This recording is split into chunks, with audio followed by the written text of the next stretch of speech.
What is socialism? Socialism is a populist economic and political system, based on public ownership, also known as collective or common ownership, of the means of production. Those means include the machinery, tools, and factories used to produce goods, that aim to directly satisfy human needs. Please like and subscribe to my channel and press the bell icon to get new video updates. Communism and socialism are umbrella terms referring to two left-wing schools of economic thought. Both oppose capitalism, but socialism predates the Communist Manifesto, an 1848 pamphlet by Karl Marx and Friedrich Engels, by a few decades. In a purely socialist system, all legal production and distribution decisions are made by the government, and individuals rely on the state, for everything from food to healthcare. The government determines the output and pricing levels of these goods and services. Socialists contend that shared ownership of resources and central planning provide a more equal distribution of goods and services, and a more equitable society. Common ownership under socialism may take shape through technocratic, oligarchic, totalitarian, democratic, or even voluntary rule. Prominent historical examples of socialist countries include the former Soviet Union and Nazi Germany. Contemporary examples include Cuba, Venezuela, and China. Due to its practical challenges and poor track record, socialism is sometimes referred to as a utopian or post-scarcity system, although modern adherents believe it could work if only properly implemented. They argue socialism creates equality and provides security. A worker's value comes from the amount of time he or she works, not in the value of what he or she produces, while capitalism exploits workers for the benefit of the wealthy. Socialist ideals include production for use, rather than for profit, an equitable distribution of wealth and material resources among all people, no more competitive buying and selling in the market, and free access to goods and services. Or, as an old socialist slogan describes it, from each according to ability, to each according to need. Origins of socialism. Socialism developed in opposition to the excesses and abuses of liberal individualism and capitalism. Under early capitalist economies, during the late 18th and 19th centuries, Western European countries experienced industrial production and compound economic growth at a rapid pace. Some individuals and families rose to riches quickly, while others sank into poverty, creating income inequality and other social concerns. The most famous early socialist thinkers were Robert Owen, Henry de Saint-Simon, Karl Marx, and Vladimir Lenin. It was primarily Lenin who expounded on the ideas of earlier socialists and helped bring socialist planning to the national level after the 1917 Bolshevik Revolution in Russia. Following the failure of socialist, central planning in the Soviet Union and Maoist China during the 20th century, many modern socialists adjusted to a high regulatory and redistributive system, sometimes referred to as market socialism or democratic socialism. Socialism versus capitalism. Capitalist economies, also known as free market or market economies, and socialist economies differ by their logical underpinnings, stated or implied objectives, and structures of ownership and production. Socialists and free market economists tend to agree on fundamental economics, for instance, the supply and demand framework, while disagreeing about its proper adaptation. Several philosophical questions also lie at the heart of the debate between socialism and capitalism, such as, what is the role of government? What constitutes a human right, and what roles should equality and justice play in society? Functionally, socialism and free market capitalism can be divided on property rights and control of production. In a capitalist economy, private individuals and enterprises own the means of production and the right to profit from them. Private property rights are taken very seriously, and apply to nearly everything. In a socialist economy, the government owns and controls the means of production. Personal property is sometimes allowed, but only in the form of consumer goods. In a socialist economy, public officials control producers, consumers, savers, borrowers, and investors by taking over and regulating trade, the flow of capital, and other resources. In a free market economy, trade is conducted on a voluntary, or non-regulated basis. Market economies rely on the separate actions of self-determining individuals to determine production, distribution, and consumption. Decisions about what, when and how to produce are made privately, and coordinated through a spontaneously developed price system, and prices are determined by the laws of supply and demand. Proponents say that freely floating market prices direct resources towards their most efficient ends. Profits are encouraged, and drive future production. Socialist economies rely on either the government or worker cooperatives to drive production and distribution. Consumption is regulated, but it is still partially left up to individuals. The state determines how main resources are used and taxes wealth for redistributive efforts. Socialist economic thinkers consider many private economic activities to be irrational, such as arbitrage or leverage, because they do not create immediate consumption or use. Bones of contention between the two systems. There are many points of contention between these two systems. Socialists consider capitalism and the free market to be unfair and possibly unsustainable. For example, most socialists contend that market capitalism is incapable of providing enough subsistence to the lower classes. They contend that greedy owners suppress wages, and seek to retain profits for themselves. Proponents of market capitalism counter that it is impossible for socialist economies to allocate scarce resources efficiently, without real market prices. They claim that the resultant shortages, surpluses and political corruption will lead to more poverty, not less.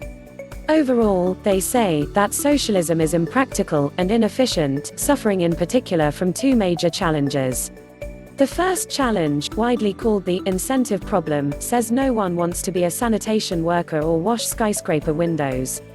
That is, socialist planners cannot incentivize laborers to accept dangerous or uncomfortable jobs without violating the equality of outcomes. Far more serious is the calculation problem, a concept originating from economist Ludwig von Mises' 1920 article, Economic Calculation in the Socialist Commonwealth.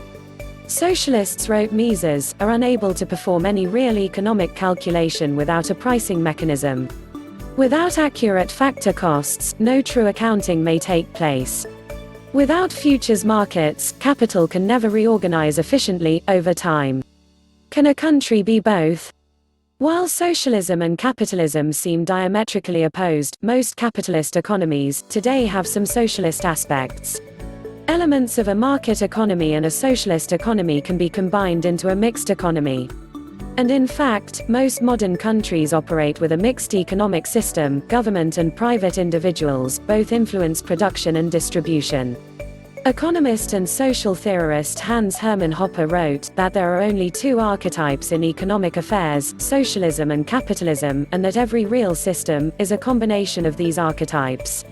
But because of the archetypes' differences, there is an inherent challenge in the philosophy of a mixed economy, and it becomes a never-ending balancing act between predictable obedience to the state and the unpredictable consequences of individual behavior. How mixed economies develop. Mixed economies are still relatively young, and theories around them have only recently codified. The Wealth of Nations, Adam Smith's pioneering economic treatise, argued that markets were spontaneous, and that the state could not direct them, or the economy.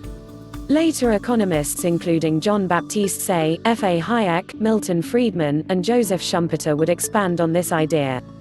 However, in 1985, political economy theorists Wolfgang Streeck and Philippe Schmitter introduced the term economic governance to describe markets that are not spontaneous but have to be created and maintained by institutions. The state, to pursue its objectives, needs to create a market that follows its rules.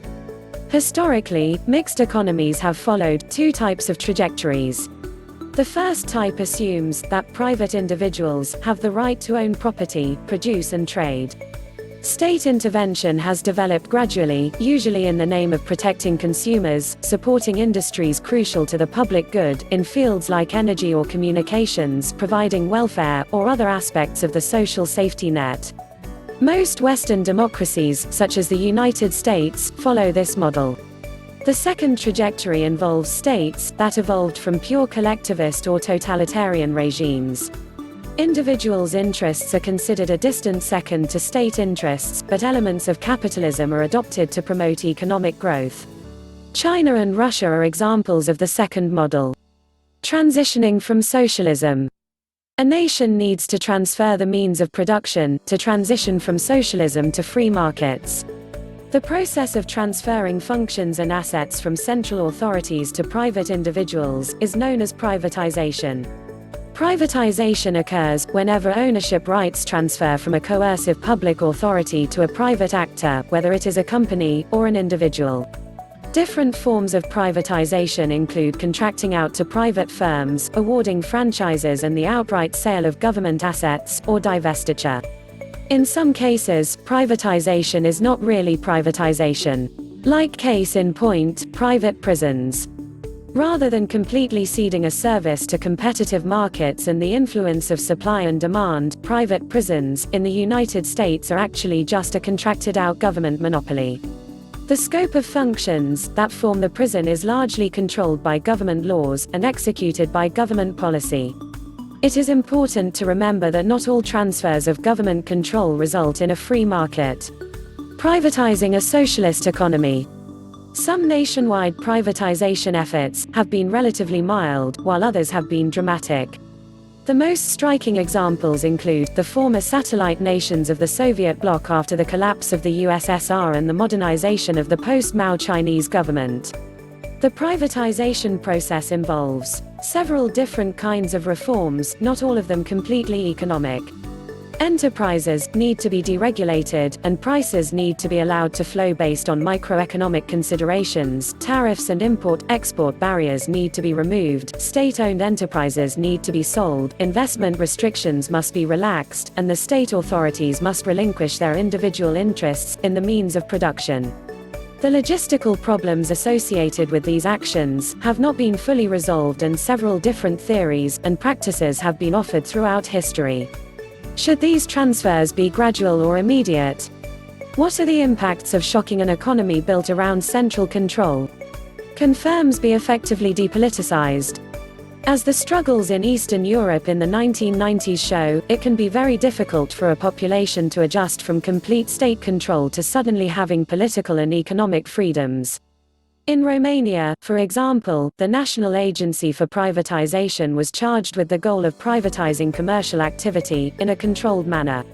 Private ownership funds were created in 1991. The State Ownership Fund was given the responsibility of selling 10% of the state shares each year to the private ownership funds, allowing prices and markets to adjust to a new economic process.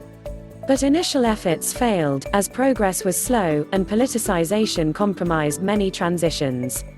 Further control was given to more government agencies, and, over the course of the next decade, bureaucracy took over what should have been a private market. These failures are indicative of the primary problem, with gradual transitions. When political actors control the process, economic decisions continue to be made, based on non-economic justifications.